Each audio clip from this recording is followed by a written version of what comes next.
Hey you guys, what is up? How's it going? Logical Gaming here, and this is, I'm calling it the greatest survival game ever made on Project Spark today. No, just kidding. I really think I did a good job with this so far. It's not close to being done. It's not a completed game yet. But I'll just be showing off some of the effects. Some of the, like, I don't know what you'd call it. Just like hunger, thirst, warmth, health, stuff like that. And how I achieved those. And I also have a pretty awesome item placing ability that I think is pretty cool. So this has inventory, crafting, all kinds of stuff. But before we jump into it, I know you're excited. I just got you all excited. But before we jump into it, I have a second channel. So link will be in the description, and it's called Logical Gaming Plays. And all it is just gonna be me doing a bunch. I'll just be playing a bunch of random games. Pretty much anything you guys comment, I'll try to play it, and I'll be just having fun over there. And I should be uploading there pretty frequently. And it's just nice to just try to do it like just for fun. Sometimes these Project Spark videos are a lot of work, but I enjoy it, don't get me wrong. So yeah, now that all that is over, now that I got through all that, let's get into this. Well, that squirrel is spazzing out. Holy cow. Look at him. Okay, but as you can see, I have health, hunger, thirst, and warmth. And they'll all decrease over time. Health is actually going up right now because my hunger is above 85%. And now if I press tab, I have an inventory screen. I only have 3 items so far, but I can easily add more because I actually use the exact same brain as my quest menu, just replace the words pretty much. So this is a charcoal, and if I pick that up, I have 1 charcoal in my inventory. And if we punch this, bam, 1 log. And so if we go into this is my crafting screen. And we can see that a fire takes 5 wood and 1 charcoal, and a shelter is 10 logs. Oh, this should say logs, or they should be the same thing. I just realized that. So yeah, we'll punch these trees, and they shrink and drop logs, and they have a random amount from 1 to 4. So we got pretty lucky on that first one. How many do we have? So we need 15 total if we want a shelter and a fire, because we want to be nice and warm, and we also want to be sheltered.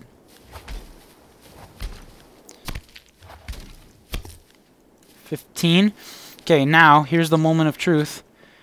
If I go into this crafting and I hit the shelter, boom, goes into this screen where I can place the shelter wherever I want. And there actually is a glitch where the camera won't allow me to like move it around. I can't move the camera around, which is weird because it's only like 1 out of 5 times, so I just got unlucky right here. But we can rotate this thing and place it down. I'm actually going to try to put it over here. So we can have a nice view of the pond in our home. So I'll place it down right there. And then bam, there it is. You can hop in it. And actually when you're in the shelter, your hunger and thirst decrease only half as fast, and your warmth doesn't go down at all. But we are getting hungry and thirsty. So if we're thirsty, we can just jump in the lake and get a drink right there, and that fills right up. And then if we go into the menu and make our fire, bam, there's the fire. I didn't put in the item placer for that. I could later. I just got the idea when I was trying to do the shelter. So yeah, there's that. And now we're hungry, and we need to find that spaz squirrel again. So let's go run this thing down and punch it to death because we don't have a weapon yet. Boom. Drops a raw meat right there. So if I pick that up, I got 1 raw meat in my inventory. And I can go over here and I use this crafting screen also as a modified inventory, so I'm going to make this half like your inventory. So 1 raw meat costs 1 raw meat to make. So it effectively lets you be able to pick it up and put it back down. So it's right there. Now if I right-click the fire, it'll turn to cooked meat, and I ate it real quick. It happens at the same time. I need to fix that as well. This is not a finished project, you guys. Project or product. Neither. So my hunger goes up a little there. And yeah, that's the only food available, so we'll die here pretty soon. But yeah, let's go into see how I did some of the things. I'm gonna split this up into 2 videos, maybe even 3, because it is a lot. So we'll just go through this tree brain first, because that's a lot simpler. I use vectors. Check out my tutorial if you don't know what those are. And so when it creates the log, it's just offset the tree's position a little bit, just by 1. And so it says, okay, my log amount equals a random number from 1 to 4. And then it actually changes the size of the tree based on how many logs it has. And that's logs divided by 11 plus 1. And when it is hit by attack, it'll play these effects and create a log at that same vector. I just named it Quest 1 because that was already there. And so when the logs are equal to 1, it'll destroy the tree. So that was pretty simple. This log, it's just a simple like interact brain. So when I press right click, that's my interact button. And so when it's interacted, logs equals logs plus 1. And this is global logs. The other one was just logs inside the tree because it wasn't global. So global logs equals logs plus 1, and then I have a different brain that's displaying global logs. And so that's how it increases in the inventory screen. And it'll play the effect and destroy itself. So the log actually totally disappears. It just adds a number to that variable. And the same thing with the charcoal and any other item I pick up.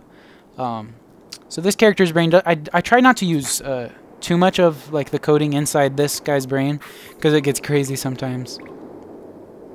One thing I figured out, because when I would jump, I have a sprint button, and when I jump, it would slow down back to when I wasn't sprinting.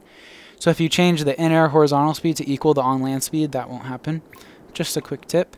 I was actually trying to make this Xbox controller compatible because I actually got a Xbox controller wireless receiver, but it got kind of difficult in like the crafting screen and everything, so I kind of gave up. There's just a sprint button, jump. This says global hunger equals 100 one time, but that's not even necessary. I think I have that in a different brain as well. And when I'm swimming, though, the thirst equals itself plus 1. And I think this brain... No, that's just a ton of Boolean variables for when... So when I'm in the crafting screen and the inventory and the item placement, it won't. It'll take away controls from my character. So this is just saying when the warmth is greater than 100, it equals 100. It sets it equal to 100, so that way you can't go over the max. I did that with all 3 of them. And I have a Boolean called warm, and so when I detect the fire says, okay, warm is true.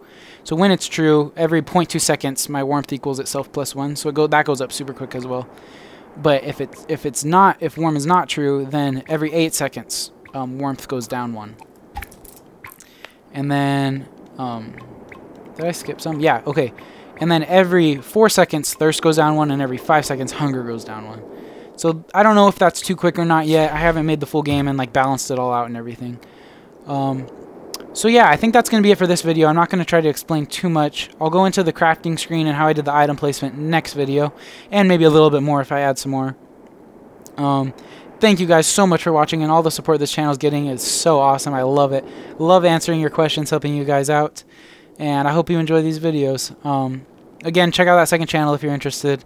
Just saying, hopefully it will be a good channel, and I love your comments over there too. Thank you guys for watching. I'm Logical Gaming. See you later.